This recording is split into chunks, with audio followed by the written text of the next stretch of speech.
Welcome, everyone, to Redacted on this Thursday. I'm Clayton Morris. I'm Natali Morris. You might need to drink or get a stiff cocktail today because it is a very busy show on this Thursday. This show, we try to cover the stories you might not see in the mainstream media. We try to seek the truth wherever it leads us. And we've got a very busy show. Scott Ritter's going to be joining us. Eva Bartlett's going to be joining us on the show. We're going to be talking about, of course, tomorrow, everything changes. We've got the war that could ramp up unlike something we've ever seen before. Additionally, we also have the referendum vote tomorrow, which will start in the Donbass region to either join the Russian Federation or not join the Russian Federation. And how will they be able to protect those people who are going to vote? Where will the votes be taking place? All of those answers we're going to try to get to the bottom of tonight. Plus, we are going to circle back on how the pandemic is the gift that just keeps on giving. How Dr. Fauci has admitted that, yes, there were some negative consequences of lockdown. That's nice of him to say after he said there weren't. Plus, we are going to go down the Attorney General lawsuit with former President Trump because that's a doozy.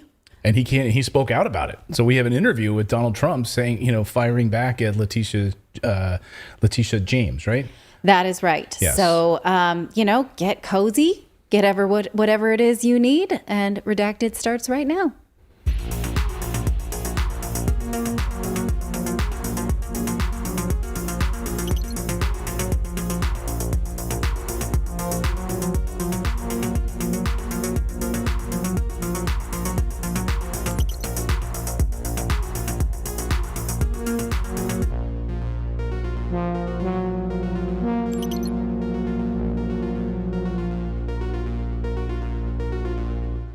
Right. Well, I don't drink alcohol, but I brought a lot of water today. So you just need to stay hydrated in fact, I might need to just, I might need to have it with me at all times. I'm going to put it on. Put on my water purse. Let's get going. You might need a stiff drink for today's show.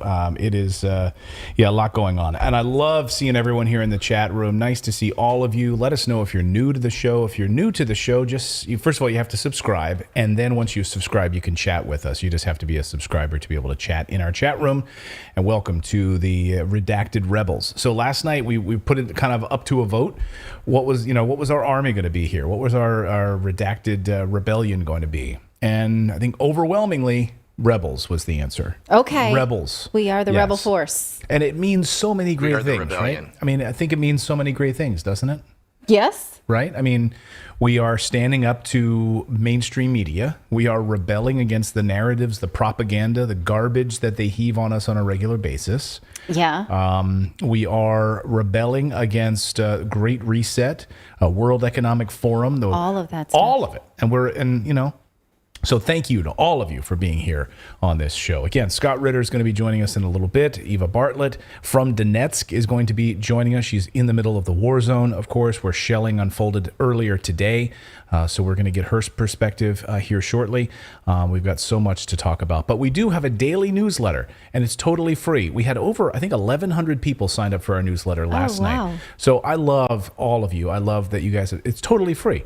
So you go to redacted.inc, and you click on the subscribe button, and then you'll be taken to this page. This is what the newsletter looks like. And it's delivered to your inbox first thing in the morning. And the reason it's so important to sign up is because, look, we've been censored on these platforms. We've been banned and blocked, and it's a great way for us to connect with you. We provide you with the daily newsletter every day, but if we need to send you an email to let you know, hey, come on over here and find us at this other location because we've been blocked, that's how you can find us. So redacted.inc, we try to provide you a ton of value every morning with the newsletter, and you can read it in about 5-10 minutes over your cup of joe. Yes, indeed. Yes. And we also have a community where people can sign up as well. Yes. While you're there signing up for that newsletter, you also can join the community. Again, it's redacted.inc. We try to play by the rules nicely of all of the social media platforms that we use, but those are a moving target. And so if we get, our hands slapped, as we have done in the past, we need a way to connect with you. So please do join us over at redacted.inc. That's right. So welcome to the Redacted Rebels, the rebellion in the house. Love seeing all of you guys. Get any super chats, any questions you have in. We're going to answer your super chats at the end of tonight's show. But we got to get to it, right? All right. Well, go ahead. What were you going to say? I was going to talk about what the main narrative is that we are going to break down today. Oh, okay. You go ahead and do that. All right. Well, let's get to it. Let's start with our top story, which is, of course, the war in Ukraine. Well, everything changed over the past few hours when Vladimir Putin said yesterday that they are at war now with NATO. This represents a massive shift in the Russia-Ukrainian war. There are a lot of moving pieces, and for that, we wanted to bring in expert analysis, former UN weapons inspector, former Marine, Scott Ritter, friend of the show. We welcome you back. Scott, welcome back to the show. Thanks for having me. So a lot of moving pieces. I want to get your perspective specifically on the military strategy piece of this first, the shift. You posted yesterday that this was a fundamental shift for Russia now at war with NATO. I mean, they're not pulling any punches. I think you and I have talked over the past few months that was kind of always the case. Like that's really what's been happening. But now to hear him say that outwardly was kind of an amazing moment. What does this mean exactly for NATO countries? First, I want to start there. Like, what is the United States now going to do? Or, what will Germany do now that we called a spade a spade? Well, I think we need to get down to first principles here.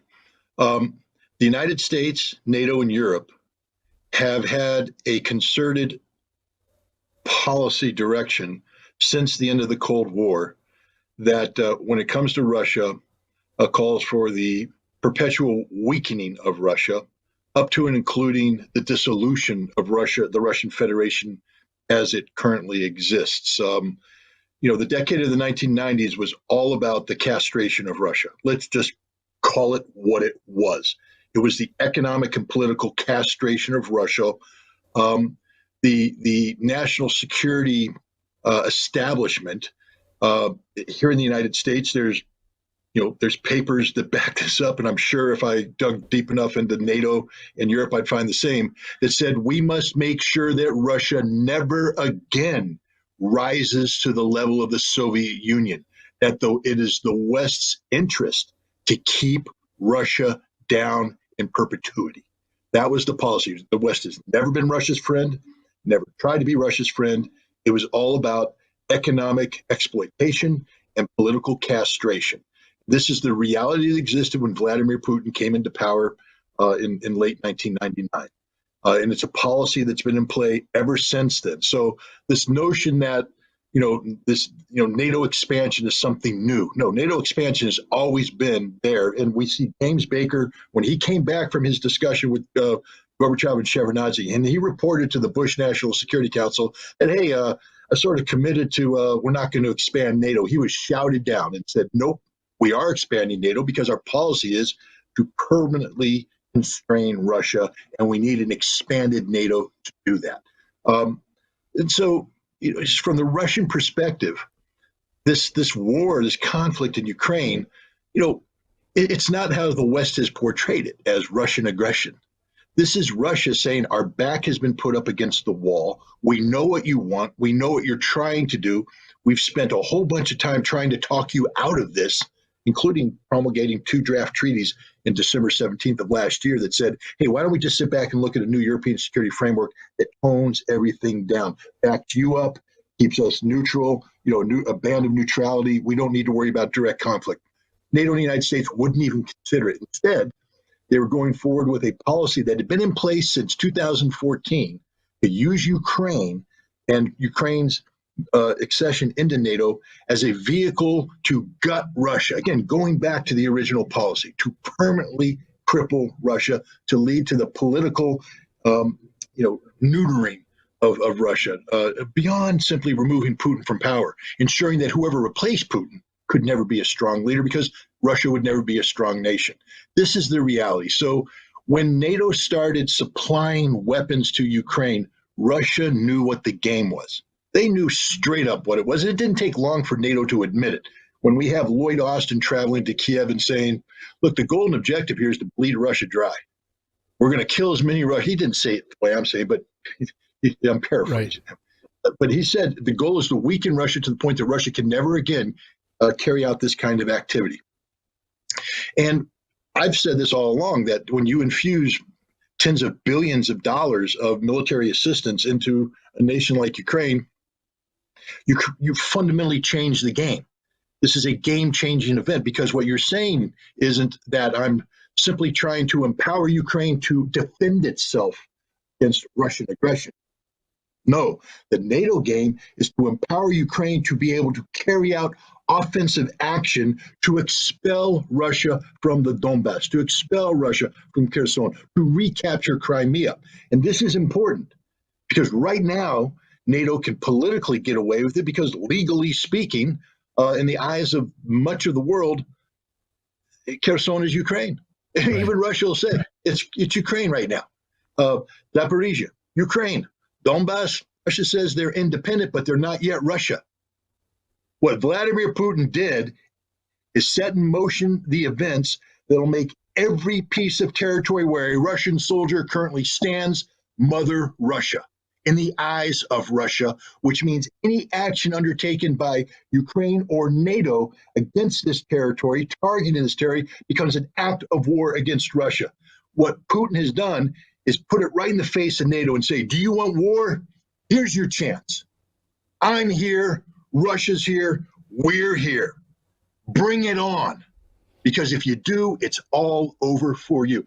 Putin, it wasn't bluff when he said, we have the means to defend ourselves. We have better weapons than you. Everybody knows what he's talking about. Nuclear weapons. We are literally, they have that doomsday clock. Yeah. You got to move it to 1 second before midnight. We're this close to the world ending. That close. Right like that. Jeez. If NATO doesn't back the hell off, if NATO continues to pretend that this is some game designed to weaken Russia, Russia just fundamentally changed the rule. They said, we're not playing that game anymore. Remember I talked about game-changing event? The game has changed. And NATO needs to wake up to the fact that anything it does once the referendum is passed is an act of war against Russia. And Russia will treat it as such and respond accordingly. It will not be a slow roll out. If NATO continues to provide Ukraine with the means to attack Mother Russia, which very soon will be Kherson, Zaporizhia, all that daily pounding of the nuclear plant, it's over, man. It's over. Do it again when it becomes Russia. I dare you, Ukraine. You will cease to exist. I'm not saying Russia's going to use nukes against them. Russia will just simply turn out the lights. Russia will kill the leadership. The gloves are off. This has been a special military operation, and we discussed that in the past about how it constrains Russia. All constraints are off. When Russia is talking about defending Mother Russia, they are now going to bring all of its abilities to the forefront to accomplish this task. Something I talked to a Russian about yesterday. I talked about partial mobilization, and he said, remember, it's partial mobilization. Right. It's only 300,000. We got 25 million. We can go as big as you want to go. And Russia's ready to go as big as necessary. And if NATO wants to make this an issue, then Russia will cross that threshold, meaning that if NATO wants to threaten the existence of Russia by attacking Mother Russia, either directly or through the Ukrainian proxy, then Russia will use every means at its disposal to ensure that that will fail, up to including nuclear weapons. Sergei Lavrov said there's two conditions under which nuclear weapons can be used under Russian doctrine. Condition one, you attack us with nukes. We will respond. Condition two, you threaten the national survival of the Russian nation, and we will use nuclear weapons. NATO right now is posturing itself to threaten the national survival of the Russian nation. So what do you think NATO does? Now that we have this movement, we'll get to the referendum votes in a minute, but what does NATO do? Does NATO blink on this? Do they? They have no choice. They have to. They have no choice. Stoltenberg, first of all, they won't do it, but Stoltenberg needs to be muzzled. He's out of control. He's out there saying things. Let's just remember who Stoltenberg is. And I'm not talking about the Norwegian aspect of it. He's the Secretary General of a military alliance. He has no power. Literally, no power whatsoever. There's various committees within NATO that have all the power. For instance, on the military side, it's the military committee. It has all the power. It makes all the decisions. Stoltenberg is purely an administrator. So the wise thing to do would be for Joe Biden to call up Stoltenberg and say, you will never speak again, ever. And if you do, I'll terminate you. I can do that. I'm the president of the United States. I will go to NATO and say, fire him. Stoltenberg needs to shut up for the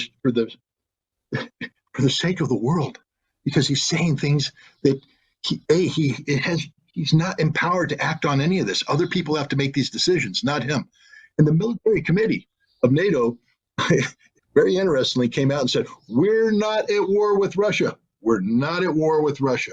We're providing weapons for Ukraine to defend itself, but we are not at war with Russia. So the difference in the tone between the people who really make a decision and this idiot named Stoltenberg is night and day. The people who really make the decision understand what's about to happen, and they are quickly backing off. It doesn't mean that NATO will stop supplying Ukraine with weaponry, but it does mean that NATO is going to stop speaking in terms of weakening Russia, of enabling Ukraine to retake the Donbass, retake Crimea. It now is strictly NATO is going to enable Ukraine to preserve what's left of its national integrity. This weekend, well, starting tomorrow, we have the referenda votes in the Donbass. And so we do know that they're going to have these referendums over the few days. By the way, I've said this on the show. I still can't understand how the United States holds elections on Tuesdays. But everywhere else in the world, they manage to do it on a weekend so people can actually go out and vote. I saw the printing of the ballots early this morning. They are ready to go on this. We still don't have, at least from my sources, we still don't have an understanding of what the security will look like and where they will go to vote. And I have to be honest. I mean, I'm concerned about this, right? We saw more shelling this morning, really horrific shelling in Donetsk this morning. The images are awful. I spoke to a journalist this morning who said the attacks were on a civilian area once again. We saw attacks overnight in Zaporizhia near the nuclear power plant. We also saw a drone attack this morning in Crimea. So the attacks continue largely in civilian areas. What are they going to do to provide security for the voting to take place on this referenda? What do you think? What are you hearing on this? Well, let's again back off for a second. The Russians, one of the things that people have noticed about this special military operation is the relatively low-key role played by the Russian Air Force. That it's not out in the numbers that wanted. I mean, during the Gulf War, I have to tell you, man, the sky was black with F-16s, the sky was black with A-10s, the sky was black with F-15s. We own the air, and we proved we own it by just blanketing the area and targeting things massively every day. The Russians are sending out sorties, 2 Su-25s here, 2 Su-25s there, a handful of, Su-35s up in the air to provide, air defense. But the sky isn't black with Russian aircraft. But what we found out is nearly 900 Russian aircraft have been accumulated in the periphery of the special military operations zone. And now the Russians have also come out and basically said that if Ukraine undertakes any action to disrupt the referendum, that Russia will destroy infrastructure and national decision-making centers. So basically, Ukraine, if you want to commit national suicide, disrupt it. And I believe we will see, in that case, the sky of Ukraine become black with Russian aircraft as they basically unleash hell. So 300,000 called up reservists. Give us a sense of what that means strategically. We had 200,000 currently involved on the Russian side. Right. Add to that a 300,000 level call up of reservists. Can you cut through some of the propaganda on that right now? We've been hearing that they're grabbing young people in the streets and they're telling them that you're going to be joining this, and that I've seen a lot of that largely debunked. But what will those 300,000 troops do, and where will they be positioned? What's your sense of the strategy and military equipment going forward? Well, let's talk about the 200,000 plus that are currently there. When I say plus, remember there's militias from the Donetsk People's Republic, Lugansk People's Republic. There are in addition to the Russian forces, there's National Guard units. The Chechens are from the National Guard, the former Ministry of Interior forces. There's volunteer units. So there's a whole, there's Wagner, the what they call a PMC, even though it's not a PMC. There's a large force of people that comprises around 80,000 or so that are beyond the 200,000 Russians that are there. But let's just talk about the Russians that are there. These are frontline combat troops. These are troops that are configured to wage offensive and defensive conflict in accordance with Russian doctrine. When they went in, I mean, I think everybody said it appears they're insufficient to the task, because one of the things that has to happen when you take territories, you have to hold. So even though we speak of 200,000 Russians, the Russians aren't able to mass 200,000 people at a point of interest and doctrinally launch an attack. They've had to keep people back in rear area security, protect lines of communication, protect power plants, protect political zones, population centers, etc. And this strips away about 2/3 of Russia's combat capability. So even though they have 200,000 people deployed, they actually only have about 60,000 that can engage in frontline combat on a 1,000-kilometer front. So that's 60 guys per kilometer. That ain't much. And so what the 300,000 is going to do is the Russians have been clear. These are not frontline troops. They said straight up, you're not going to the front. So any notion that some dude that's been out of the military for 5 years, put on a little bit of a belly, maybe got some arthritis in the shoulder, I remember what the rifle range looked like, but hasn't fired around since then, that they're going to take him, put a uniform on him, and throw him right into the meat grinder? No. What's going to happen is they're going to fall in on pre-existing reserve units. So literally, once these reserves show up overnight, Russia's combat capacity will nearly quadruple on the front line. Quadruple. And that is a massive game changer. This will now enable Russia to do doctrinal offensive operations.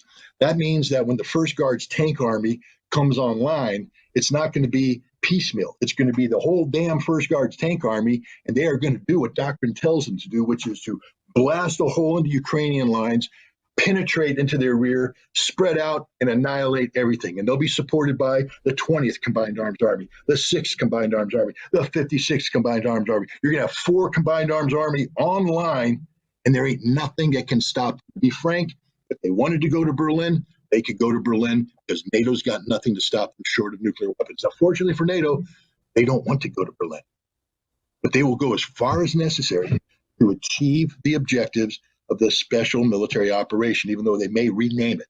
Namely, that's demilitarization. The entire Ukrainian army has to go. Whether they want to die fighting or they want to surrender, it's up to them. But they're gone. They're finished. It will no longer exist. This means that the Zelensky government's out, a new government's in. Maybe the gentleman that the Ukrainians just released, the pro-Russian Ukrainian politician that was just exchanged as part of a prisoner exchange, maybe he'll become the new president of Ukraine. Who knows? But they're gone. And all the political infrastructure associated with the right sector, with Sloboda, with these neo-Nazi political movements, the worshippers of Stepan Bandera, they're going to be eradicated, eliminated, terminated. And Russia now has the military force to accomplish that. Look, when this war first started, I said I thought it would be over soon, because I thought Russia was going to go in doctrinally. And I'll tell you right now, Ukraine could never have stood up to a Russian doctrinal offensive. NATO can't stand up to a Russian doctrinal offensive. But that didn't happen. The special military operation went in with a completely different mode of operating, and this thing is extended 6 months. Russia's now about to put doctrine on the table, slam that book down there and say, this is how we're going to fight this war. Game changer. Game changer. And over the next few days, we will see these referenda votes, and we will see how this whole region changes over the next week. It's going to be a whole different world when people wake up on Monday morning, I bet. Scott, I said, I just love having your analysis here on the show and providing your expert analysis of what's going on there. So I really appreciate it. We'll stay in touch, because I'd love to have you back soon. We'll see how this unfolds over the weekend. We'll see what NATO does. There's a lot of questions floating out there, and we'll see how the Zelensky government responds, being pushed by NATO. As always, Scott Ritter, thank you so much for joining us here on the show. We really appreciate it. Thanks for having me. Thanks, Scott. I really appreciate that. And, there's been news like just in the past few minutes from Ukraine, and unbelievable news from Ukraine on the voting. Well, already the Ukrainian government has been trying to pass legislation that would make it a crime to obtain a Russian passport, because we know that Russia has been issuing passports inside of their controlled territories. Right. And hundreds of thousands of people have taken them up on it. And so Parliament in Ukraine is trying to criminalize that.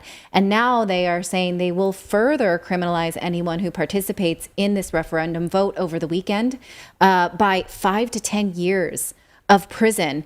It's interesting because this is the type of thing that NATO and the United States normally like to, pay lip service towards protecting. Like, we believe in free and fair democracy. We believe in fair elections. Right. We will work to make sure that people have a right to vote on things that they want. So if that is happening now, right, and the ally that we have there is saying, no voting, you don't get to go to the polls. Well, where is this America standing for her principles rhetoric? You're going to get a 5-year prison sentence. Yes, 5 to 10 years. You'll get a 5-year prison sentence if you go out and vote. I mean, this is unbelievable, and what they're calling sham referendums. And sorry, I tried to take my laptop screen. I don't know why I cut to it and it went blank. Not only that, but people who are voting, they could be have their Ukrainian passports seized and be barred from employment in select positions for the next 15 years. So, I mean, we talk about being deplatformed in the West. This is really deplatformed, as if you no longer exist. So then what happens to those people, right? Right. Who fall off the radar, so to speak? That is an incredibly dangerous position. So talk about threatening voters, right? In the United States, you're not even supposed to campaign near a polling place. Right. This is absolute voter intimidation. I mean, we freak out about it in like subtleties in the United States, and that's what this is. It's crazy. Could you imagine this happening in the United States? Like, let's say Texas wants to vote to secede. So what the United States would basically say is anyone who goes out and votes tomorrow in your referendum election is going to be imprisoned as a result of the voting. Yes, I can't imagine that. Zelensky actually was trying to save democracy, isn't that? Right. He's a force for good. He absolutely wants to save democracy. Here's how That's why we're sending all this money. Here's how he's saved democracy so far. He's gotten rid of all opposition media. He's jailed political opponents. Mm-hmm. If you speak out publicly against their government, you will be imprisoned or disappeared. So yeah, that's democracy. These are the values that Kamala Harris in the United States told us we were standing for, by the way. Yeah. So, all right, let's talk now about the big vote tomorrow. Well, the ballots for the referendum votes in the Donbass have been printed, then they are ready to go. We still have lots of questions about the voting process, the safety during this voting process. That's going to begin tomorrow, the 23rd of September. We'll go for a few days. Eva Bartlett is an independent journalist. She's been covering the unspeakable tragedies in the Donbass region for a number of years. She's in Donetsk right now. The constant shelling by Ukrainian forces again this morning. Unbelievable horrors, tragedies this morning that we've seen in Donetsk. She joins us now to speak about the voting and how the people of this region are responding. Eva, always great to have you here on the show. Thank you so much for joining us. Yeah, thank you for having me on. It's a very timely moment to be talking. So it is. I mean, obviously tomorrow the voting happens. You've been out. I've seen images, I think, that you shared this morning. The shelling continues. I mean, this is not stopping. So we saw drone attack in Crimea. We've seen attacks in Zaporizhia. We've seen attacks in civilian spots inside of Donetsk. What are you seeing this morning? Yeah, so the shelling today of central Donetsk, and by the way, it's about 700 meters from where I am, so a 10-minute walk, and very central. It's only a civilian area. It's a commercial civilian residential area. It started, I think it was around noon, and so I heard a number of explosions here. And I went by foot with another journalist, and we arrived at the scene to see a small minibus, or it's not a full-size city bus, but the local buses that are used here had been struck. It was burned out. The street was just beyond the street was a market area, which I was at yesterday, actually interviewing people, doing some shopping and interviewing people. And then on the other side is a church. And now in footage shared on Telegram channels, including footage I shared, you will see military. They arrived at the scene after the Ukrainian strike to help people. And you'll see emergency services arrived to help people and clean up the remains. This comes, Clayton, 3 days after Ukraine shelled a Western Donetsk district. Now, I say Western, but it's still central district. I'm just saying geographically it is on the west side of the center of the city. The scent of death is very strong. I think it's important to paint this vivid picture of what it is people here are enduring and have been enduring for over 8 years. This is not, as we've said before in previous interviews, this is nothing new. This did not start in February. This started in 2014. And people, when I share, I do blur images when I share it on Twitter, but mainly because of Twitter censorship. And I do give people a warning, be forewarned, you're going to see graphic scenes. But I think it's really important to just emphasize over and over again, the people here don't get a warning. They don't get a warning when they're out in the streets doing their shopping or whatever they're doing when Ukraine shells. The most they get at best is maybe a whistle, the sound of the shell falling before it impacts. And that's it. And I think another important thing to stress is that you have on the very street that the attack took place today, you have grandmothers sitting and selling flowers and vegetables, and they're not going to know to get out. They're not going to have the reflexes or the speed to protect themselves. They're certainly not going to be wearing body armor. So I just think, I know it's hard for people to see the images that I'm sharing. I know it's distasteful. It ruins their breakfast or whatever. I do try to now give a warning because some people just get so upset with me sharing it, but I just think they need to see the bigger picture. It's hard to stomach, but people here don't have a choice. People here not only don't have a choice of not seeing it, they don't have a choice of not becoming part of the footage that I'm sharing, Right. And this is just so relentless. 2 days prior to the attack 3 days ago, so on Saturday when I was arriving into Donetsk, Ukraine was shelling also around noon. Busy time of day, shelling busy areas, civilian areas, and that attack killed 4 people. And that was actually on one of the main streets, Artemis Street. And one of the ammunitions hit or caused a car to light a fire, killing the 2 people inside. Another was just 1 street away, and I can't remember if we spoke at the time after the hotel I was in was bombed in August. Briefly, but it was we in that spoke. We texted a little bit. It was a block down the street from the hotel that was bombed.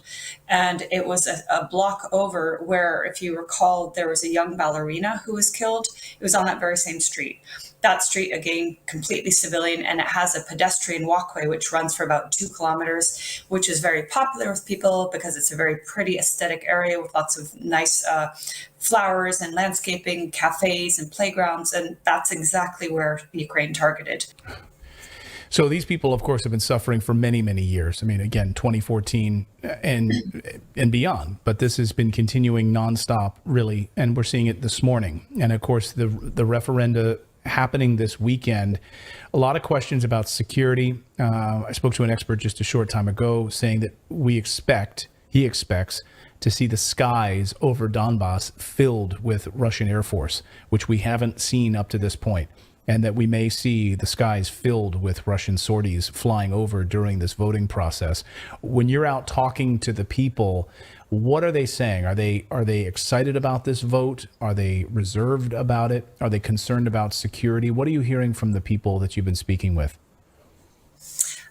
So yesterday, as I mentioned, I was in that market near where it was bombed today, and I was able only to really interview 2 people. A lot of people are hesitant to talk on camera. I think they fear repercussions, reprisal strikes. But the ones I did speak with yesterday were very much adamant about joining Russia. The one woman spoke about feeling like Russia would protect them. Oh, I believe we have. Yeah, I think we have some sound of her. I'd like to. She's wearing a red sweater. Let's listen to this woman talk about if Russia protects us. Take a listen. К референдуму отношусь положительно. Выбор за людьми. Если нас Россия защитит, то мы готовы за нее проголосовать. Okay, so she seems that she's saying if Russia protects us, we're ready for this vote. Like if they do come on, they will be here in support of us. We will vote for this. Yeah, and so in that clip, she says that she lives in the district of Makivka, which is just east of Donetsk city. It doesn't take long to get there, and it's a district that is pounded by Ukrainian shelling all the time. In fact, she was quite emotional in the clip because she was talking about her grandson is, I believe she said, 7 months old, and she's basically very emotional because at any point, she and her whole family could be killed by Ukrainian shelling. So that's, I think, why she's saying Russia will protect us, because for her, it's not an abstract concept. It's her daily life exists of Ukrainian shelling. You spoke to another gentleman who was at the market as well, who was brave enough to speak with you on camera. And he says, we've been waiting for this since 2014. We have been waiting for this. He even describes his 17-year-old daughter having a nervous breakdown because of the constant shelling. I want to play this soundbite and then I'll get you to talk about it. Listen. К референдуму о присоединении в состав Российской Федерации я лично отношусь положительно. И знаю массу людей, которые относятся точно так же, положительно. Потому что мы здесь все эти годы, начиная с 2014 года, мы этого ждем. Я коренной житель Донецка, дончанин. И мы этого ждем. Я этого не знаю. Конечно же, это все эти бомбардировки, они несут негатив. Они несут психологическое воздействие. Они оказывают на молодежь воздействие психологическое. У моего ребенка буквально вчера был нервный срыв. У моей дочери 17 лет. И моя жена ее успокаивала. Она посмотрела сюжеты после бомбардировок украинских силовиков на площади Бакинских комиссаров. So what did you take away from your interview with him? So the since 2014 point is very important. Again, as we said earlier, this did not start in February of this year. It's been ongoing. The context that is always devoid in corporate media, but you've given me a chance to speak about it, and I know you speak about it when you do your show. Otherwise, that context that is missing is that for 8 years, Ukraine has been warring on the people here, not because they're Russian-backed separatists, as the corporate media says. So the people here are ethnic Russians. They speak Russian. They did not want their history rewritten, as has happened in Ukraine proper.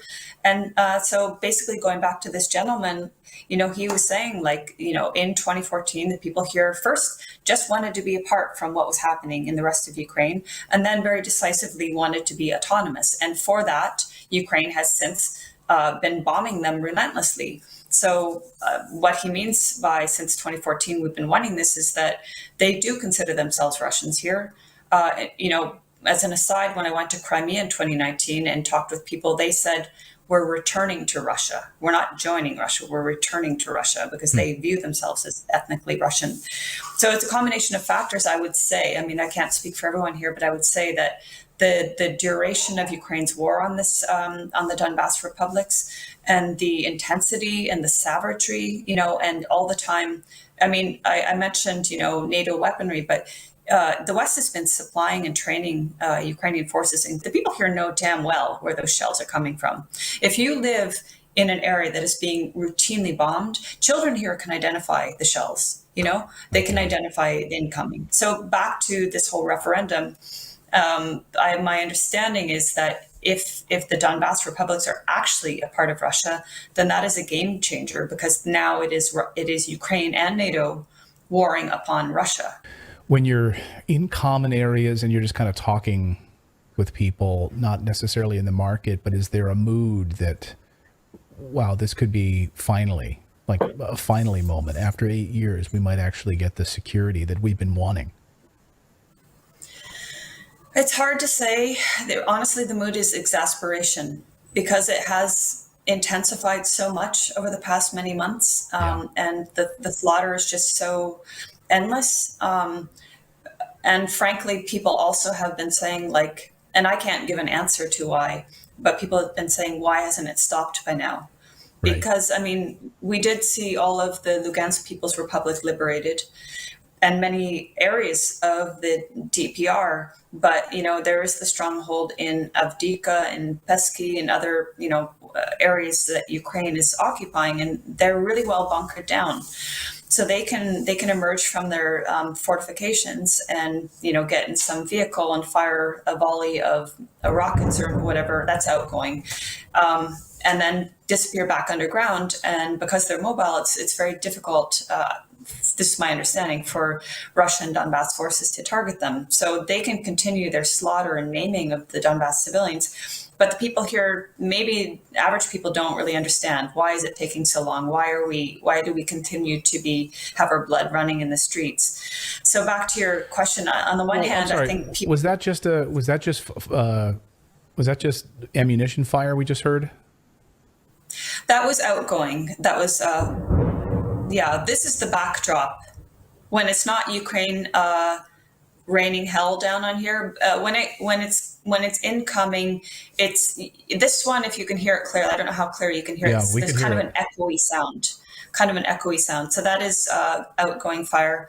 When it's incoming, it's just a big thud, a really loud thud. I used to describe it when I lived in Gaza as like a sledgehammer. Wow.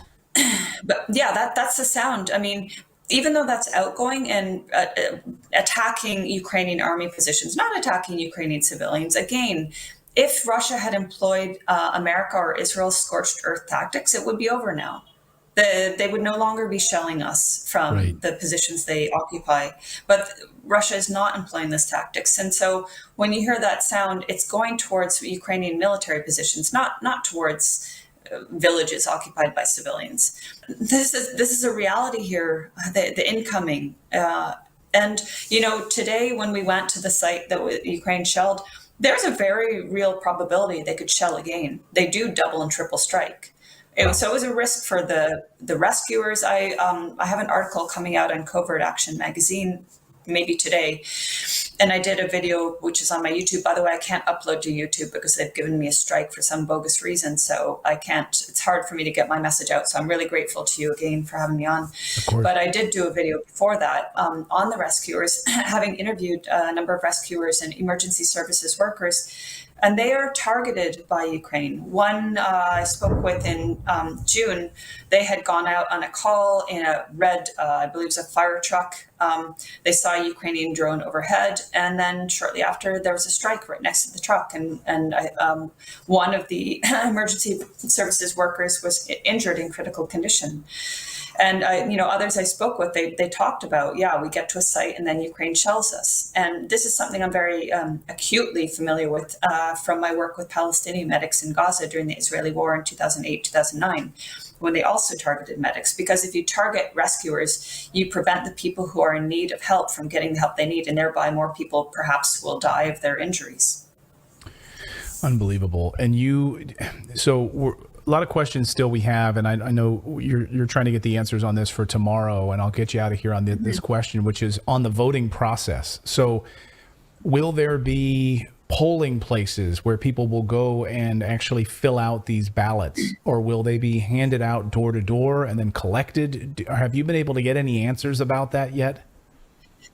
It's been, because this has all come about very quickly, so I've been asking different people. Now, I did get a reply from the press office saying that for the first 4 days, there won't be polling stations. There'll be a polling station on the 27th.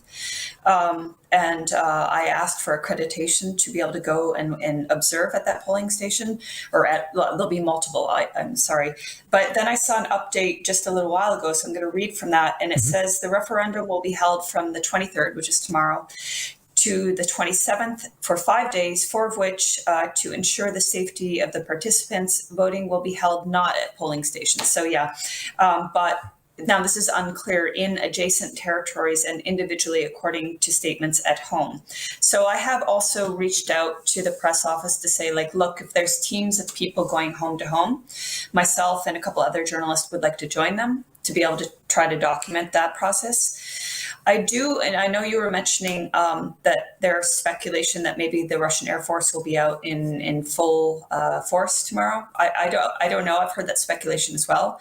That would certainly provide a great deal more of security, I would imagine, if they're patrolling the areas from where the fire is coming. We hope that you please stay safe, and we'll be watching very, very closely over the next 24, 72 hours as this unfolds. Please stay in contact with us. We'd love to get updates on this, and I think we're at a pivotal moment in history in this region, so it's going to be amazing to watch, and as you mentioned, a game changer, and we'll see. I mean, at the end of the day, do you think these 4 regions will vote to join the Russian Federation? I mean, does it seem like it's an overwhelming yes, or are we don't know?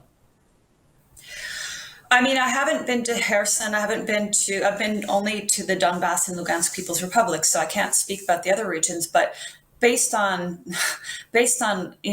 what we've seen, how these areas were treated before and after being liberated, I do believe overwhelmingly there will be a vote to join Russia. I mean, what benefit is it to them to stay either like in between in no man's land or to be with Ukraine?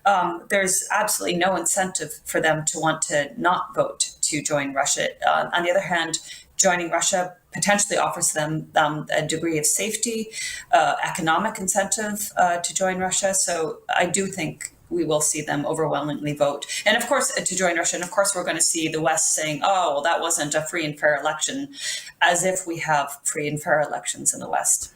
Yeah, they've already been using the word sham, and it was amazing to watch. Yeah. It was as if they handed out talking points from the moment out of Anthony Blinken's mouth that it was a sham referenda. It was all over publications and Twitter trolls everywhere using the exact same word. It's like they just get their talking points right from the intelligence deep state. It's unbelievable. They did that. Syria had their presidential elections last year, and they were doing the same thing right before the elections, during, and afterwards. And benevolent Western countries had closed Syrian embassies years ago, back in like 2012 or 13, meaning that Syrians that want to exercise their democratic rights could not do so. So like they talk about Syria not having fair elections because, for example, people in areas occupied by terrorists that the West has funded and created in Idlib, elsewhere in Syria, but now they're in Idlib, those people couldn't vote because of the terrorist presence there. So therefore, it's not a fair election. But like you close the embassies. And in Germany, my friend Kebro Kamesin, who you've had him on, I think, Syrian Analysis, he was telling me how in Germany, Syrians there that wanted to vote, they risked German authorities putting their names on the list for deportation. I believe that's what he told me at the time. And otherwise, they risked being attacked by these terrorist supporting thugs residing in Germany. So we can't, the West is in no position to talk about shams. Right. Well, I know it sounds almost trite to say be safe, but please be safe. We hear the artillery fire in the background going this weekend, especially with this intense scrutiny. We are hoping that it will not be a bloodbath. We hope that maybe there will be safety this weekend. That's the fingers crossed. We really, really hope that. So we really thank you for what you do, Eva. It's always great to see you, and just thank you so much for your journalism. Thank you. Thank you for having me on. So I just caught up with Eva a short time ago before nightfall in Donetsk, and she's amazing. So you hear outside of her window bombing, shelling taking place, artillery firing back. She just messaged me a short time ago to say that a number of journalists are flying into Moscow now on their way down to Donetsk to join the referendum, which starts tomorrow, starting at 9 a.m. So, it's about, it's just almost like midnight there now. So it's going to be a crazy day tomorrow. We hope that there's security. We hope that the people are safe as this vote unfolds. So we will follow it over the weekend. You will see it on your newsletter. But, you probably know as much as I do that it's really hard to get a fair snapshot of what is happening over in that region of the world. We hear from the Western media that there are protests, there's mass exodus from Russia tonight. And then, you look at other journalists who are saying that's not happening. Actually, people are absolutely scared of being conscripted into the Russian military. And everyone is nervous about this 100%. But you probably already know just as much as I do that what we're seeing in headlines of Western newspapers is not really representative of what's happening there. And shortly after I spoke to Eva, we just got more news about in the Kivetsky district of Donetsk under fire this evening, again, from armed forces of Ukraine. So again, it's going to be unbelievable to watch tomorrow. 9 a.m. It'll be 7 a.m. GMT or 7 a.m. London time. What is that about? 7 a.m. It'd be like 2 a.m. Eastern time. in America. Yes. Is when the voting will start tomorrow, and we will see what the response from Russia will be as people start to get ballots in their hands, and as the election crew goes around and delivers these ballots. There will not be polling places, which is just asking for trouble, right? Yeah. And we'll see if Scott's accurate on this. Will we see the Russian Air Force in full force tomorrow, taking to the skies to run sorties on these positions that continue to hit these civilian targets? If this is in fact what President Putin meant when he said we will secure these elections, he seemed very declarative about that. So we'll see what that means. We absolutely will be watching. Follow her on I just say, too- Telegram, by the way, just Reality Theories and Eva on Telegram, where she posts a lot really horrific images, but we need to see it. I mean, this is the cost of war. This is what we need to see for people who've been suffering from this for the past 8 years, like what this means, for everyone who lives like in a cushy environment and who doesn't have to deal with this on a regular basis. It's important for us to understand the horrors of this war, to understand what has been happening to these people for the last 8 years, this genocide that has unfolded in the Donbass. So yes, go ahead, David. I was just going to say, for her to be able to sit there and have that going on and be as calm as she was, like she didn't even flinch. No, she just said, she randomly just imagine sitting there. She just randomly said, she goes, "Oh, that was outgoing." Like, Right. You actually asked her, and I'm she like, was like, "Oh, that." Did I just hear artillery fire? Some people in our chat were like, "Yeah, they saw it. They heard it too." Like, is that artillery fire? I'm like, what the hell? Yeah. Like, Yeah, she didn't even flinch. I mean, that was yeah. she didn't even flinch. Like, I just have mad respect for that. Like, but it also is like very demonstrative of what it's like for her to be out in these war zones, because like that, like artillery can go off just right outside and she doesn't even flinch. Like, she's just so used to it. It was, Yeah, she's an amazing reporter, and we all should aspire. If you're like a young journalist, she's fully self-supported, and that's why we support her, and we support independent journalists on this channel. The mainstream media be damned. So again, real voices doing actual journalism, going actually to where the shelling is taking place. I saw someone earlier asking, how come only like 4 people were killed in this shelling that took place this morning? Again, the shells are not massive. They're not like, it's not like they're dropping atomic bombs. These are, small shells that are hitting targets, and it can not destroy a bus. You can destroy a small marketplace. It's not leveling a building. These are not like Hellfire missiles or something. Yeah. They're artillery shells. I don't know about the word "only" with 4 deaths. No, but I saw someone ask, he said, well, but I think they're trying to think of when we hear of shells, we think that this is probably going to blow up a mountainside. Right. And I think that there's a scale that we need to be aware of, that these, you have an artillery shell that's like this big, that's going inside of a, 55 millimeter. Right. My point is that's 4 deaths too many. And we are going to continue to talk about unnecessary deaths as we talk about COVID lockdowns as well. But first. Yes, we've got more news to get to. We are going to talk about Dr. Fauci dropping a bombshell of his own shelling. And by the way, that maybe killed hundreds of thousands of people. So there's nothing to laugh about with that. We'll talk about that. We're also going to talk about the Trump lawsuit. Yes, we are. And I look forward to your comments on whether it is politically motivated or not. I think I know what you're going to say about this. Yeah. Chat room, I know you. But let's take a moment right now. Hey, the stock market's in the crapper. I don't know if you saw that today. Holy smokes. Stocks are going down. The market is tanking, of course, because of what the federal banks, what the central banks are doing right at the same moment, of course, which we could be literally in the midst of World War III tomorrow if NATO decides to not back off. So, of course, the markets are tanking right now. So it's a perfect opportunity to learn and actually maybe invest a little bit in a learning process. So our friends over at Moomoo right now, if you open an account for free, if you're in the United States, you'll get 15 free stocks valued up to $32,000 right now. Again, just go by going to redacted.inc/Moomoo. You get up to 15 free stocks valued up to $32,000. They're a NASDAQ company with a market value of $6 billion. And a global user base of 18 million people. And you can trade stocks, crypto, build up your financial intelligence, all with their amazing learning platform right now. So even if you do nothing else right now because the market's in the crapper, open your account, go through some of their learning processes right now. Learn how to buy some commodities, things that actually could protect you going forward, stocks that are going to provide some dividends for you and your family outside of what these corrupt governments are doing right now. So thanks for their support. Go to redacted.inc/Mumu right now to get 15 free stocks. And by the way, if you're in Australia, they just opened their Australian market. You'll get 180 days of brokerage-free trading for all Australian stocks and U.S. stocks.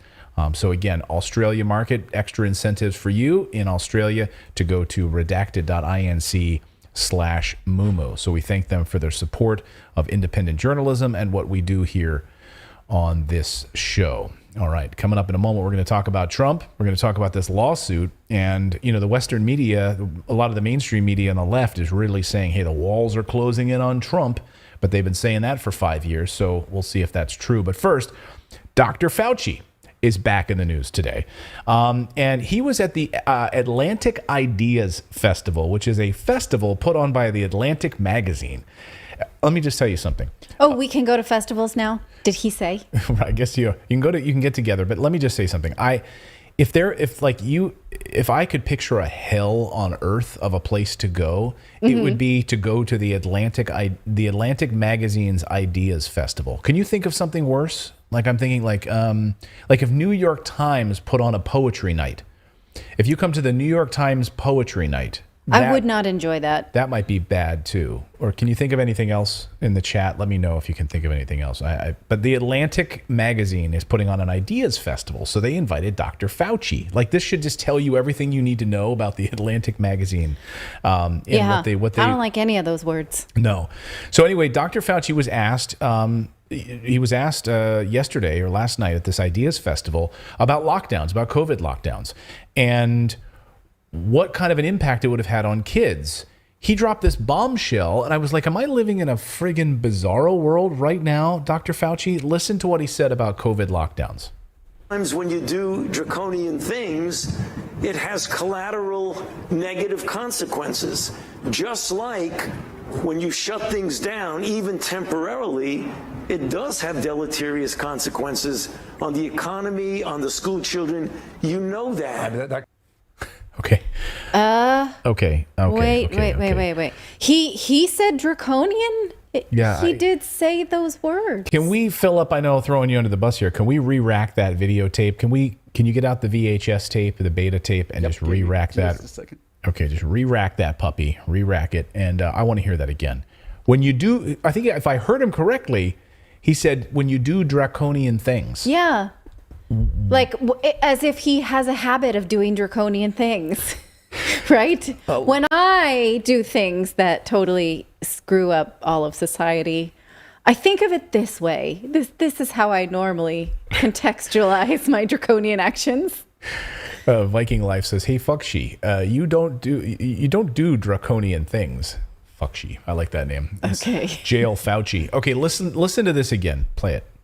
Sometimes when you do draconian things, it has collateral negative consequences.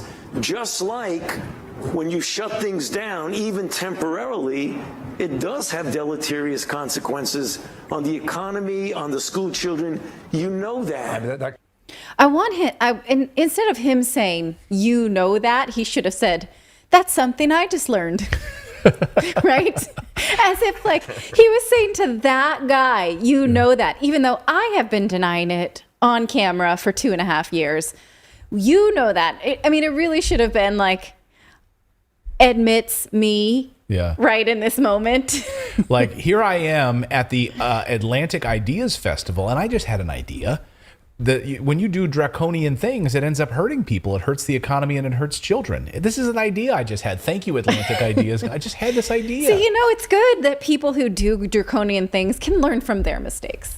Unbelievable. So, but I just remember him literally 2 weeks ago talking to Neil Cavuto, talking about lockdowns, when we have all of this data about lockdowns and how harmful it was for children, what it caused for excess deaths, and we'll go through some of the data again in a second, what it did to mental health, what it did to the economy, what it did to small businesses. Again, I thought I remembered him saying the exact opposite of this with Neil Cavuto. Listen. You know, you had said a number of times, Doctor, on this show as well, that your response to COVID might not have been perfect, but it was in the times and the fast moments in which you lived and were making those decisions.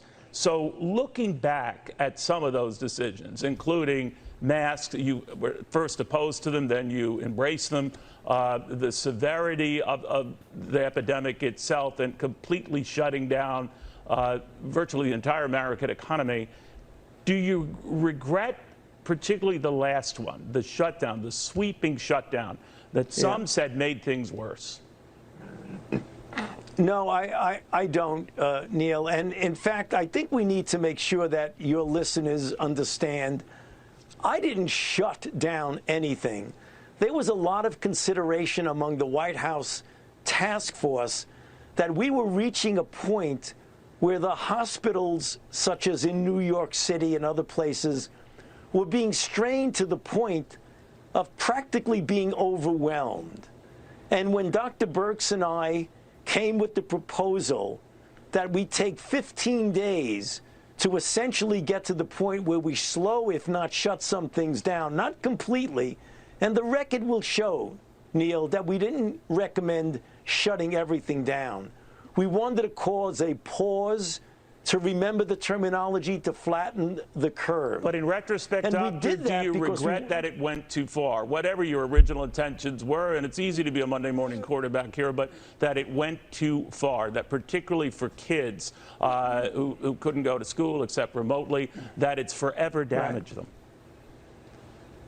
Well, I don't think it's forever irreparably damaged anyone, but I think obviously, and if you go back and people selectively, Neil, pull things out about me, I was also one of the people that said we've got to do everything we can to get the children back in school. Go back to some of the clips that you and I had on your own show when I've said that it's very important that we protect the children from the collateral effects of keeping them out of school. And that's interesting, isn't it? Because I must have missed those clips when he was advocating for children. Right. He was all about the children, get them back to school. I mean, I did remember him talking about, getting back to school, but this idea that he wasn't responsible for lockdowns, that he wasn't responsible for suggesting to the president of the United States for lockdowns. Yeah. And wanted He was the only one they were asking. Like they had other doctors that were way more qualified that if they said anything that went against what Fauci said, they got rid of them. Right. And the CDC was all but silent at this point. Right. And he absolutely, for the shutdown of the 2019-2020 school year, was all doom and gloom for going back. That's why most schools did not. Yeah. Right. And then was all doom and gloom about restarting. He absolutely wanted to shut down Halloween. Right. So these were his ideas. Can we play? I just want to play the first soundbite again. So this was last night again at the Atlantic Ideas Festival. I just can't get over it. Watch it. Sometimes when you do draconian things, it has collateral negative consequences. Just like when you shut things down, even temporarily, it does have deleterious consequences on the economy, on the school children. You know that. You know that. You know that. You all know that it's going to fuck up the economy. You all know that it's going to screw up these kids. Of course it will. Right. It's horse shit. I mean, the list is endless. So he covered like his whole bases there. I mean, like, you know that it's going to screw up kids and the economy. That leaves nothing else. Like, what else is there? You're going to screw up families. You're going to screw up the economy. Right. Can you think of anything else? Like, I don't know. And we're seeing how it is widening the class gap as well. And so I saw someone write in the chat, well, children are resilient. We are about to find out how children with privilege are more resilient than children who don't have parents who can sit down and go through the schoolwork or get them extra help. Or, the haves and the have-nots. We talked about recently how the achievement gap is widening and widening and widening, ever worse than ever before because of these lockdowns. So, to say children are resilient is incredibly unfair to them. Yeah, John Levine, go ahead. I was just going to say that people assume that every kid has a laptop, every kid has internet access. Yeah. We showed stories on this channel where there were kids sitting outside in New York on the street close to like a Starbucks just to get a little bit of internet so they could do their homework. Yes. Awful. Yeah. And if they're lucky, if they were able to, and if it wasn't freezing if they out. had the laptop. Yeah. Right. Yeah. And if their parents weren't working, or if they were working remotely, then, there was the stress of two different people in small places trying to do different tasks, right? Or parents were emergency workers. We saw even in New York City that in many areas, they were giving out school lunches because most parents don't budget for feeding their kids at home for lunch every day. So people would go to school. They weren't allowed in, just take the school lunch and go home, right? And there were other people who absolutely didn't have to do that. So they could make lunches with their family because they were remote workers and had some flexibility. So the impact of this in terms of socioeconomic status is staggering, and we will see this continue to play out. So John Levine is a New York Post reporter. He's been covering this story, how the effects of it on children in New York City, specifically what lockdowns meant. And he said this whole thing was a fraud, and they've basically underplayed how horrible this has been for children. Listen. But obviously, anyone could have told you that closing schools for a year and making kids do remote learning is going to lead to disastrous, draconian outcomes. Remote learning was always a fraud. It was, I'll point to, in New York City, we have 100,000 students in the public school system who are chronically homeless. They're not whipping out a laptop and Wi-Fi in a homeless shelter. These are kids that just get lost completely in the system, and that they're not unique. Not unique. Yeah, we saw all across the country, millions of kids that didn't have access. So I'm just talking about the technical aspect of it, like getting Wi-Fi to learn actual learning. But all of the mental side of this, I mean, let's just go through some of the stats here. The lockdowns doubled your risk of mental health symptoms. During the summer, during almost 2 years of on and off again COVID lockdowns, lots of concern from many corners of the mental health effects. Many research projects were undertaken to attempt to measure the scale, and they found all sorts of issues across multiple mental health studies on this and the deleterious effects of this. Another study found, of course, excess deaths as it relates to lockdowns. At least 170,000 excess deaths in the United States. The National Bureau of Economic Research found that there were conservatively 170 plus non-COVID excessive deaths in the U.S. from 2020 to 2021. That's just the United States. So these are deaths that the government does not model in its normal cycle of flu season or dangerous driving or what have you, right? And so the United States does not know why this is not charting in the way that the models normally chart. And the same thing is happening in the United Kingdom. According to Dr. John Campbell, upwards of 15%. They think that it has to do with maybe people who did not get treatable things treated. Right. Also, yes, the vulnerable populations became more vulnerable without the ability to sort of associate with other people or get outdoors or do other healthy habits. Right. Non-healthy habits got worse than ever. The diseases of despair that have to do with opioids, that continues to skyrocket.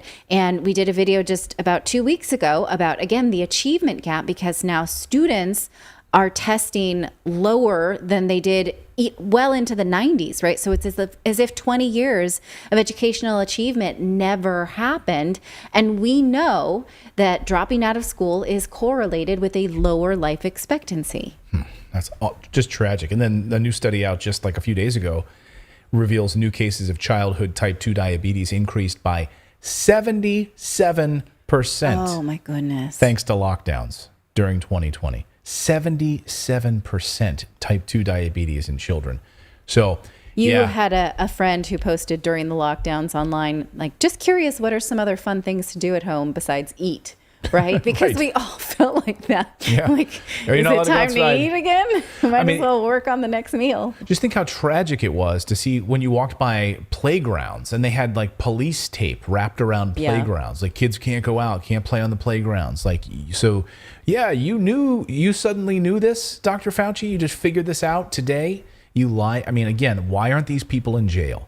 Well, I wish he hadn't spoken of that in the habitual sense, like when you do draconian things, because now I'm just sitting to wait for what his next draconian thing is. Hopefully no one gives him the power to do that.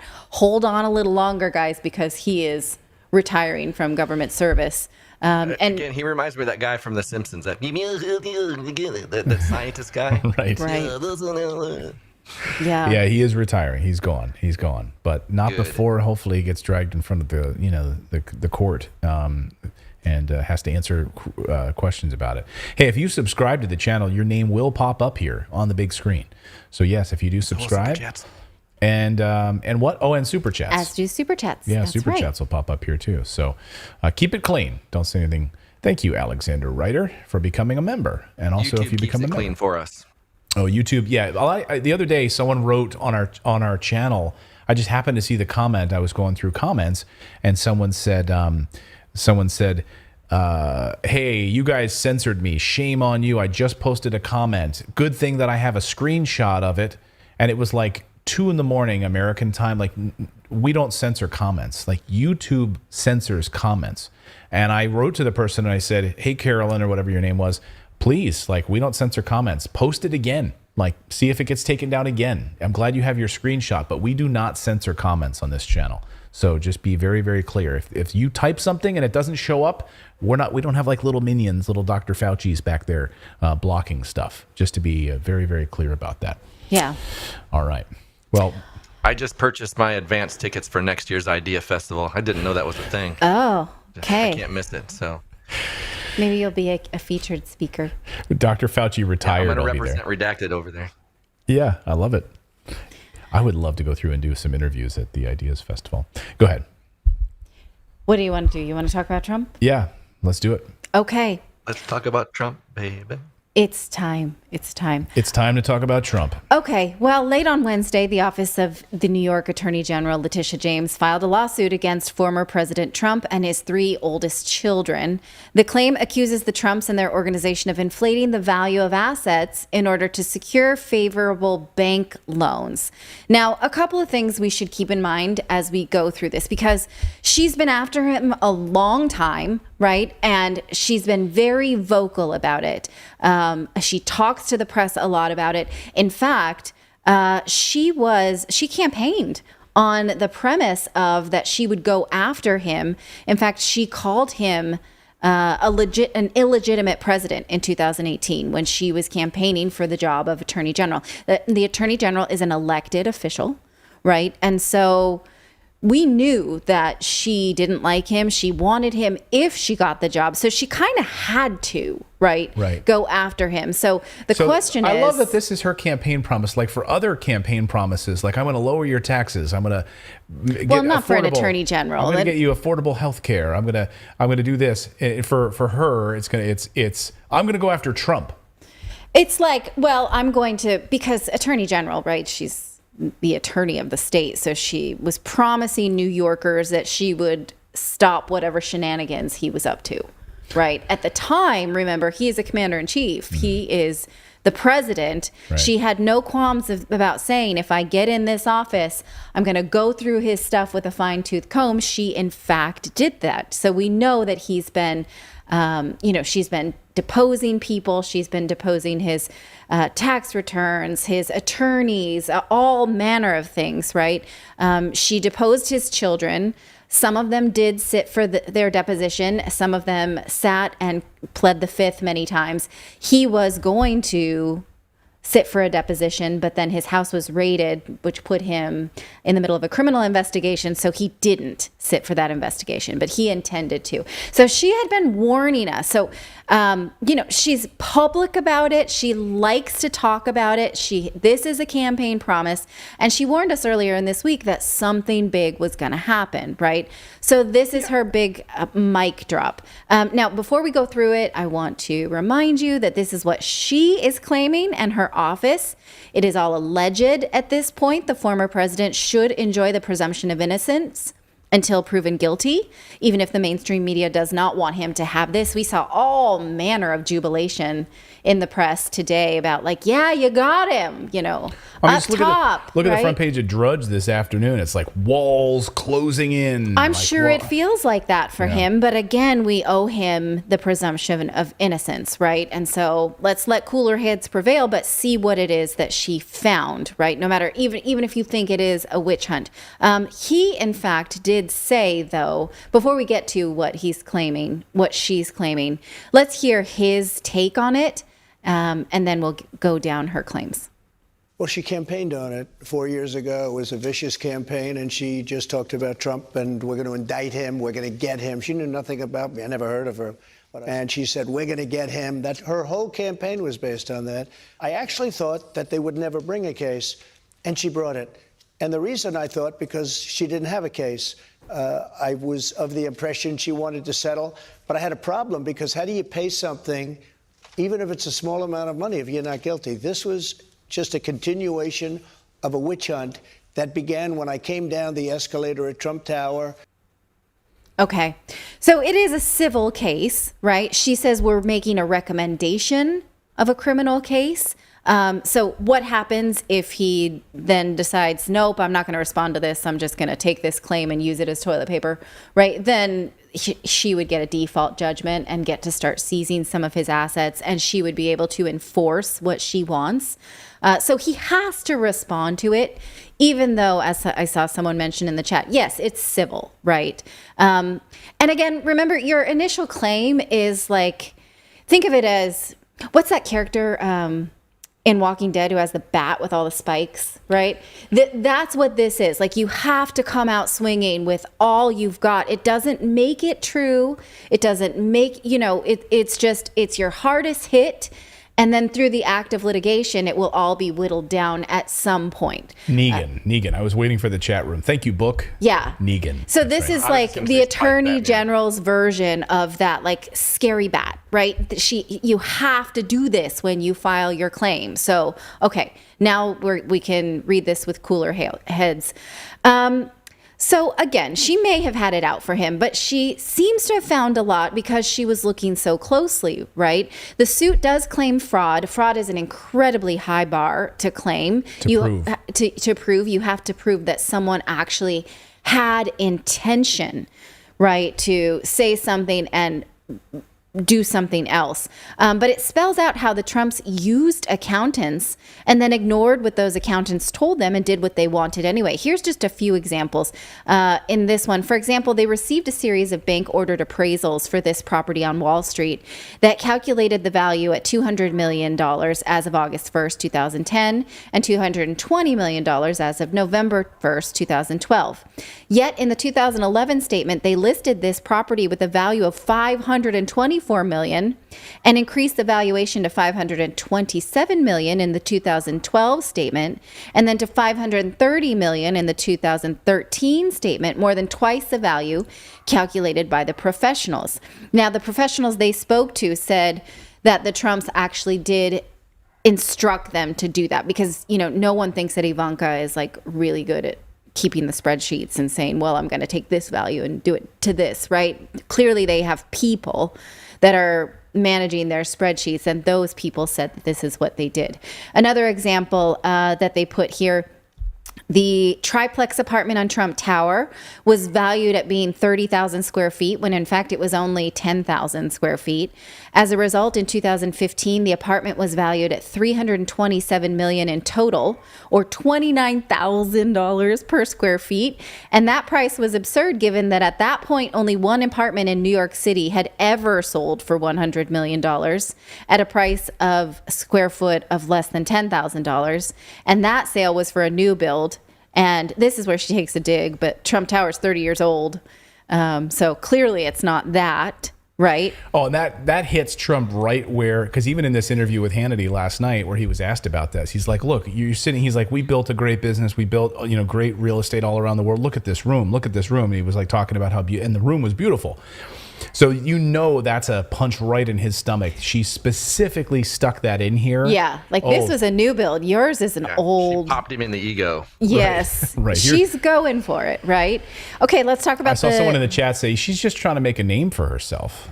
Yeah, I mean, clearly, if he did these things, right, that's not right. You and I cannot do these things. We absolutely shouldn't. We would have our feet held to the fire for them. So both things can be true. She can be gunning for him, and it can be true that he did these things that we otherwise would not be allowed to do, right? But again, we don't know. We're presuming innocence. We're just going through the I'm not leading the witness here. Okay, the golf course in Scotland.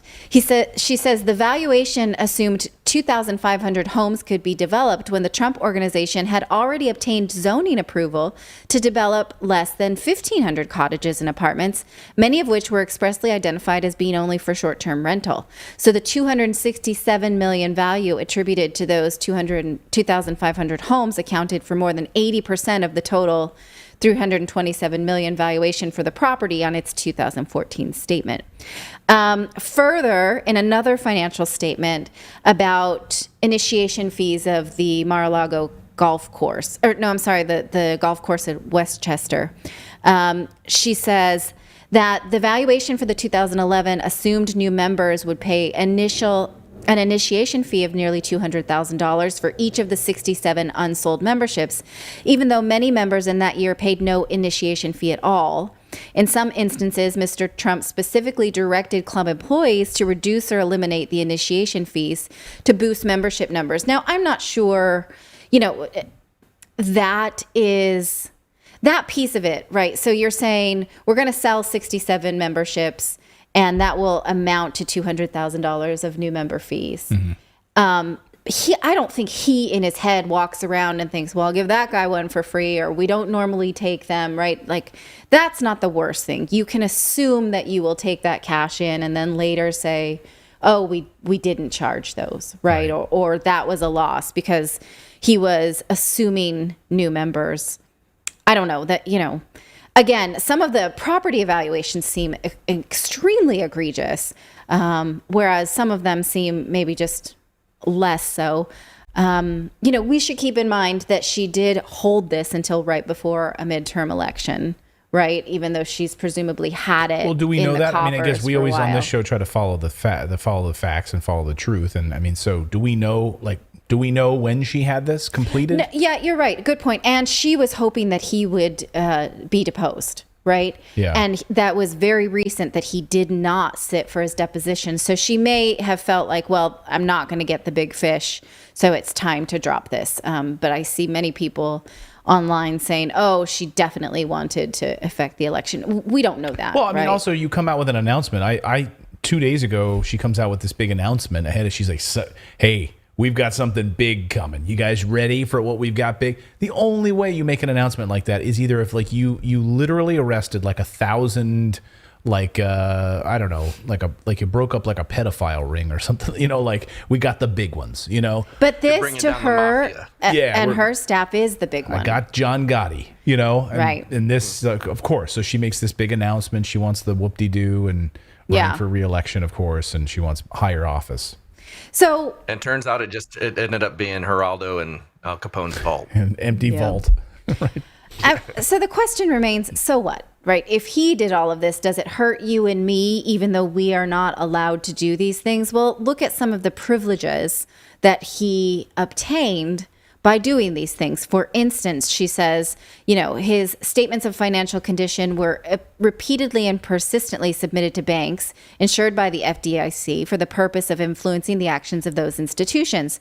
And the statements were used to obtain and maintain favorable loans over at least an 11-year period, not only obtaining these loans, but obtaining them at low interest rates because of these financial statements. So Deutsche Bank, 125 million, Deutsche Bank again, 107 million, and then another 54 million in 2004, Deutsche Bank again in 170 million. Part of my problem with this is that the elected official should not really be representing the bank here. Right. I mean, think about the people of New York, right, who are like dealing with high crime. They're dealing with all sorts of criminal problems in the state of New York. And their attorney general is grandstanding about basically, if you think about it, literally protecting Deutsche Bank at the end of the day. Yeah, because Deutsche Bank is the one that was harmed the most if they were not going through his financial statements and sort of verifying. I mean, those of you who have received any kind of loan or financial product in the last 10 years know that basically they're asking for blood samples at this point. Like, it's really stinking hard since the financial crisis, but not if you're Trump, right? And so Yes, that is unfair. But again, I have a problem with the government doing the business of big banking when it really should be Deutsche Bank that is filing this lawsuit on behalf. That's just one point of it, right? So I'm not saying that she shouldn't have done it. But I am saying it's a little unsavory to me to see the government litigating on behalf of big business. He also, if you look at the next slide, was able to secure very beneficial insurance policies from insurers participating in the Trump organization's surety program and directors and officers liability policies. So, there were a lot of perks to telling financial institutions that your assets were highly inflated. So what does she want? Here is her asks. She wants to appoint this independent monitor to oversee compliance of financial reporting for at least the next 5 years. So she basically wants someone to babysit his finances that's appointed by the court for the next 5 years so he can't do this again. She wants to replace the current trustees of his trust. She wants to require the Trump organization to prepare these compliant and audited financial statements. So basically, you're not going to do business unless we are watching you carefully, and we're going to have, a compliant audit. But she also wants to punish all of them personally. She wants to bar him and the Trump organization from applying for loans for the next 5 years. She wants to bar him and his 3 older children that are named in this suit as serving from any officer or director in the state of New York, as well as Alan Weissenberg and Jeffrey McConney. And she wants $250,000 at least. Now, it's interesting because when The Guardian broke this story on they didn't break it. She broke it herself. But when they first published their story, they had this little tidbit about it, which I found extremely interesting because I think that they are trying to set this up as Letitia James versus Trump. So here's how they described it. They say, Mr. Trump has denied wrongdoing and has called the investigation a politically motivated witch hunt by Letitia James, an attorney general he is called racist.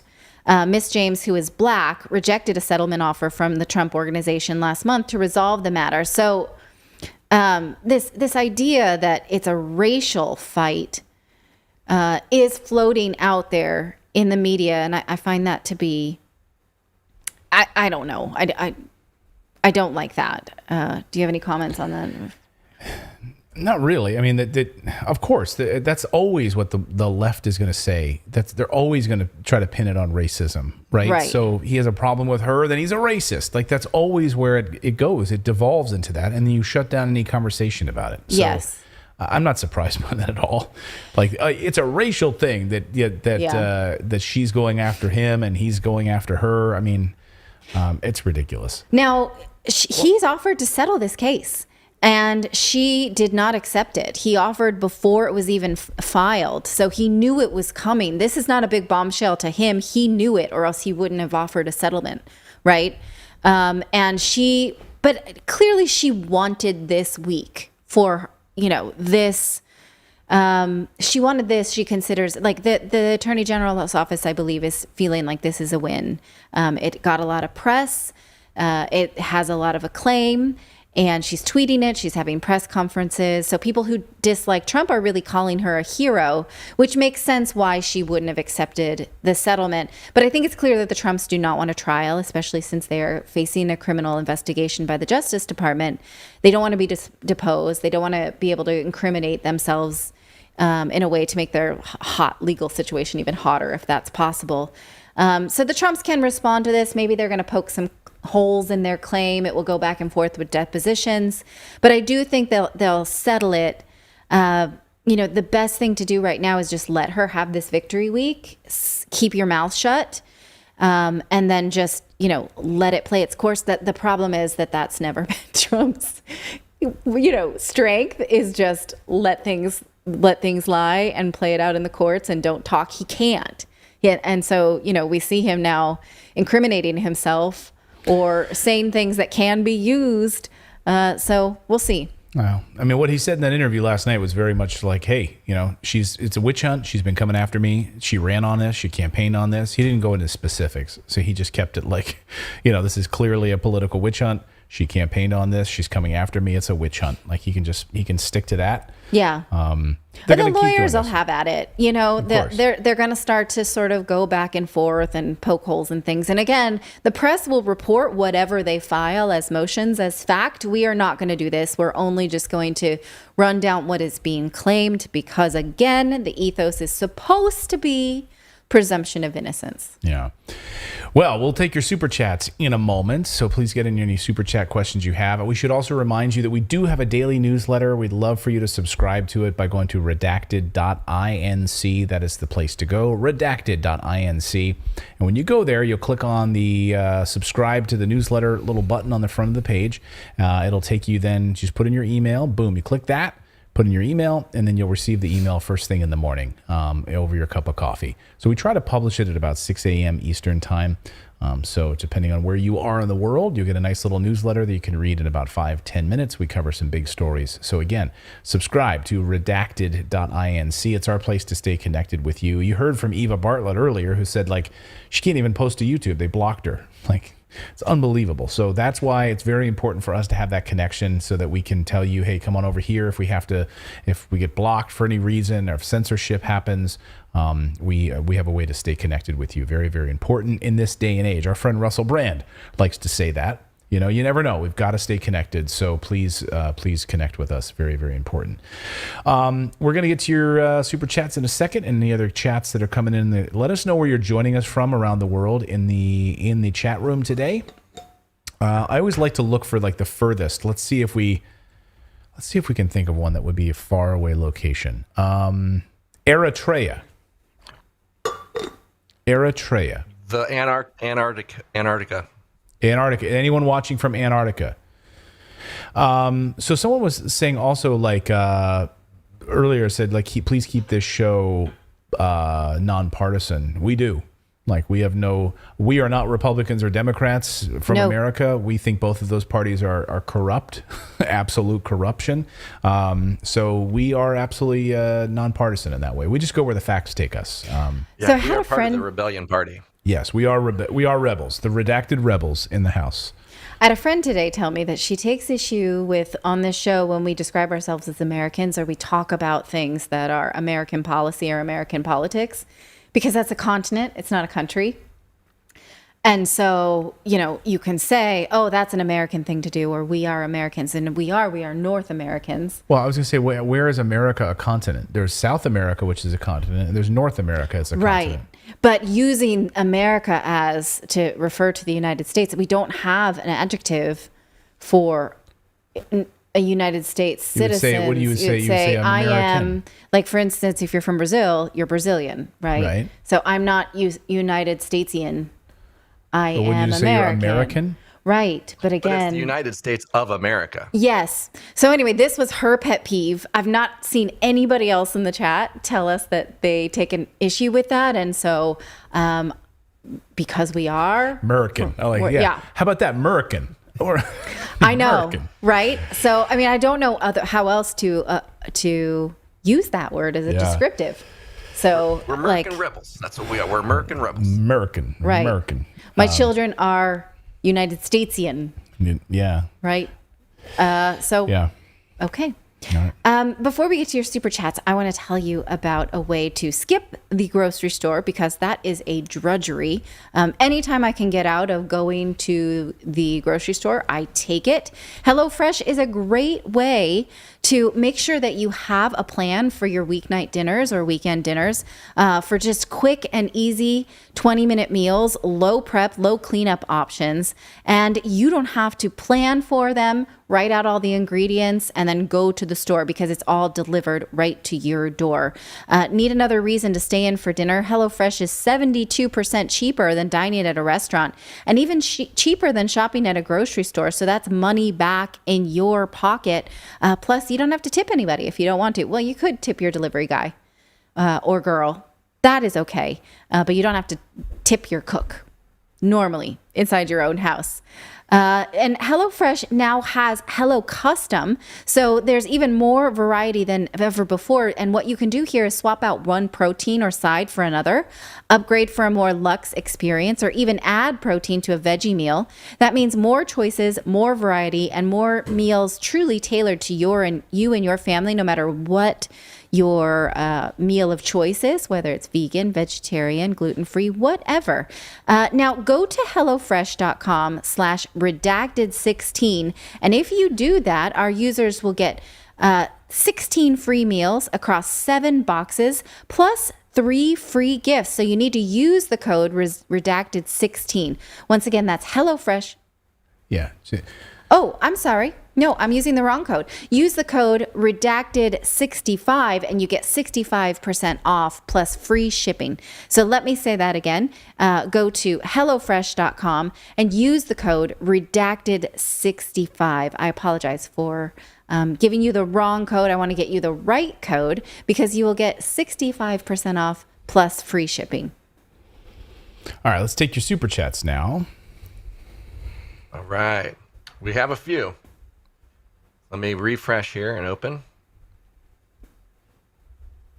Okay. David Riggs, recent new subscribed. Loved your show. Thank you for all y'all do. Love your show. Keep up the awesome work. God bless. Thank you. Thank you. Steve F.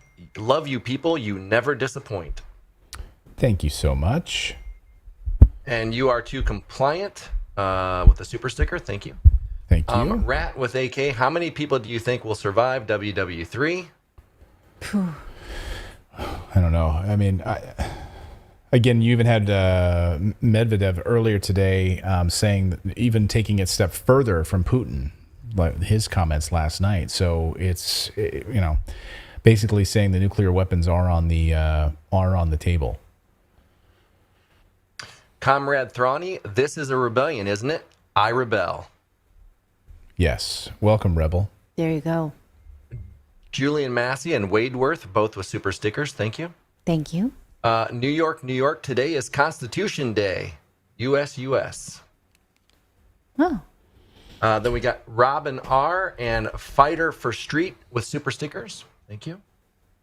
The Arctic Wolf 78. Truly loving the real news. Keep up the good work. We appreciate you. Thank you. We appreciate you too. I'm a bi Eskimo, Raymond says. Put my behind out of the igloo and I got a chap. I don't know what that means. Andrew Scott. I just laughed at that. Thank you for that. 5 pounds. We must gain control of our nation back and put an end to the hypocrisy. Let's end the state-ran media and dangerous lies being told daily for the enrichment of the military complex and their agenda. Remember the Alamo. I feel like they're ending themselves. Just let them continue to think they're talking to people. Who's that? The state-run media. The mainstream media. Yeah. Yeah, I mean, when you watch like CNN, I mean, like if you do, I can't. First of all, they don't give us the numbers, but I want to know like who's actually watching that crap at this point. I mean, other than like it's on at the airport. Yeah. I mean, no wonder that CNN Plus was such a disaster after just a few short weeks because you can really track it with the amount of people signing up for subscribes, right? Like signing up and paying for it. Yeah, and I guarantee it's going to be like elderly people that have been watching it their whole lives, and those people are starting to leave the planet, and the more of them that leave the planet, their viewership's going to keep going down because young people aren't watching any of that stuff. No, I don't know any young person who's like, I'm going to get a cable subscription. Right. I'm going to start. Oh man, CNN Plus went under. Damn it. Comcast. I'd like to get. And the reason they bundle cable with your. No, I just want the internet. You just want internet? Yeah, I just want internet. No, but you have to bundle it with cable. Oh, but I don't want the cable. You get it $20 cheaper. Yeah, but you have to get the cable. We'll give it, and then they get it, and that's how they get cable. And they're not even using it. They don't even turn it on. Anyway. Nope. Darren Arnie, Redacted is another level for bringing on a journalist currently on the ground. Thank you. Oh, thank you. Yeah, thanks. Salty Ball, it's unlikely Russia will use their Air Force. Reason they aren't using it because they're worried about NATO war, can't waste air assets. At this point, I don't think that they are concerned. They've no, I'm not. It's not for me to say, but again, when they've seen NATO assets, they've seen NATO weapons being destroyed left and right. I don't think that they're worried about that. I really think that they're worried about the territorial integrity of their country at this point. Margot Butel, Jim Highland, Yang Demian, and Heather Churnbull with super stickers. Thank you. Thank you. Gem Atriate, thanks for my daily dose of truth. Love you guys. Thank you. Love you too.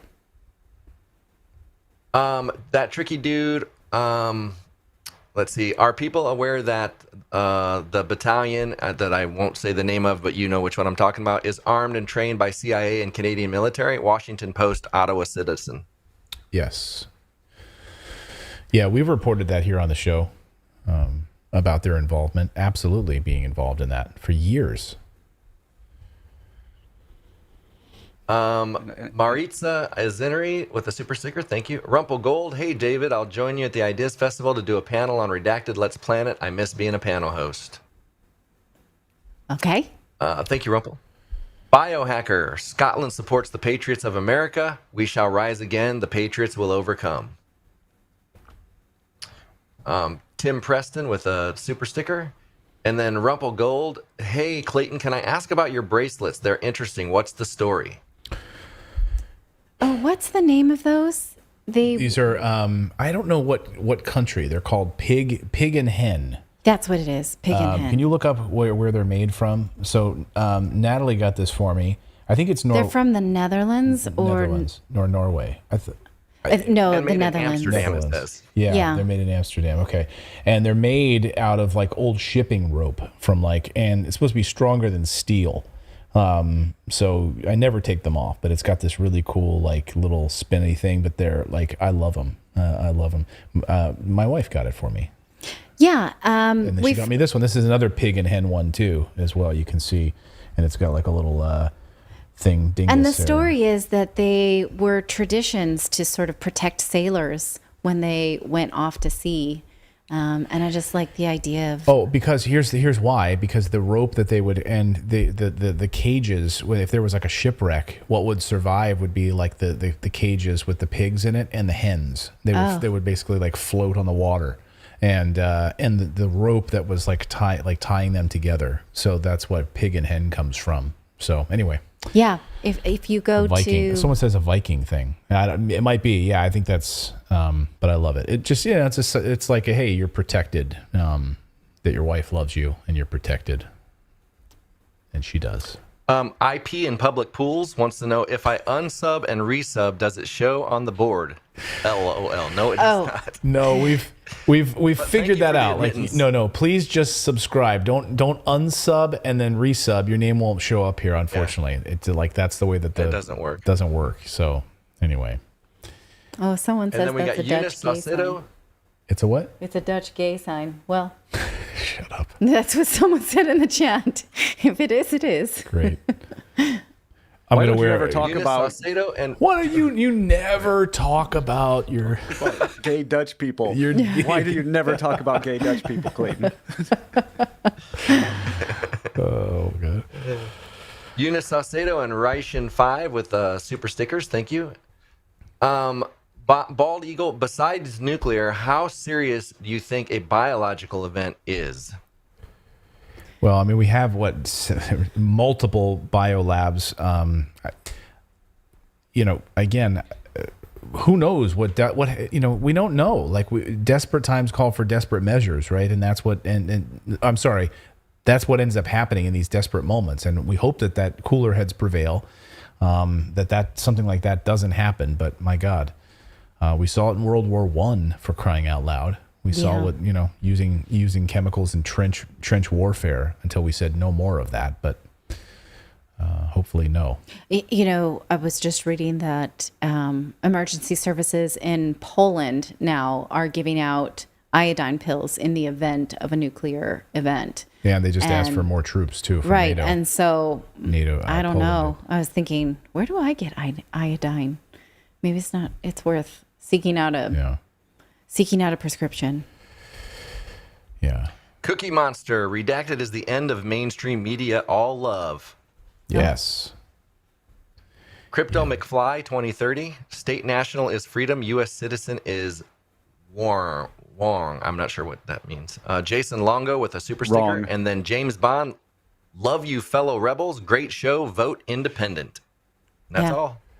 I saw a super chat that maybe you didn't see about this book, Conspirators Hierarchy.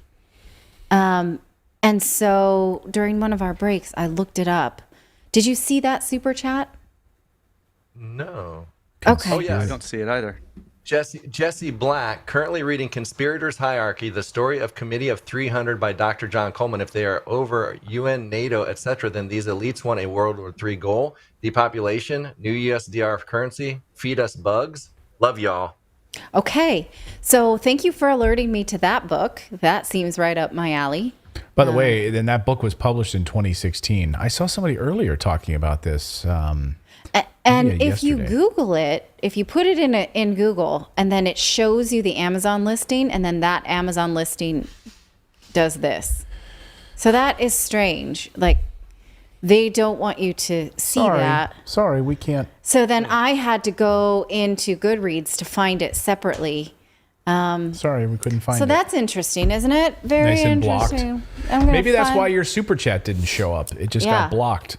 Well, I unblocked it, and I'm going to find that book. Yeah. So thank you for that.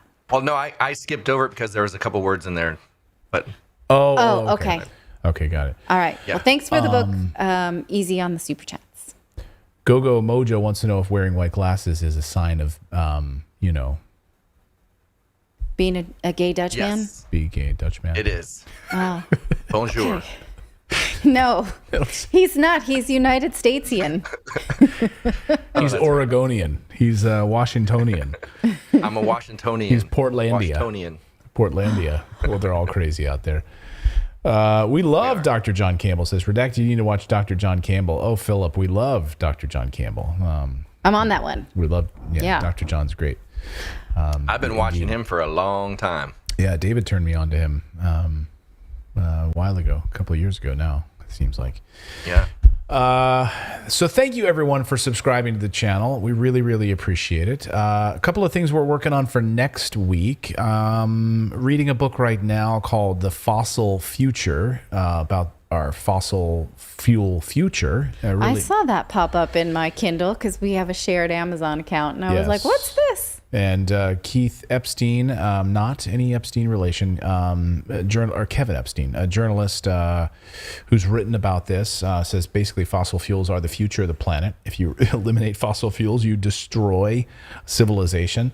So I'm working on an interview with him. Hopefully he'll be on the show next week, and a couple of other big things that we're working on as well. So thank you guys. Thank you guys so much for joining us this week. And the book that the chat is asking about, Conspirators Hierarchy, the story of the committee. And look at this. Watch. When you click his name, even, like to see, what's this author about?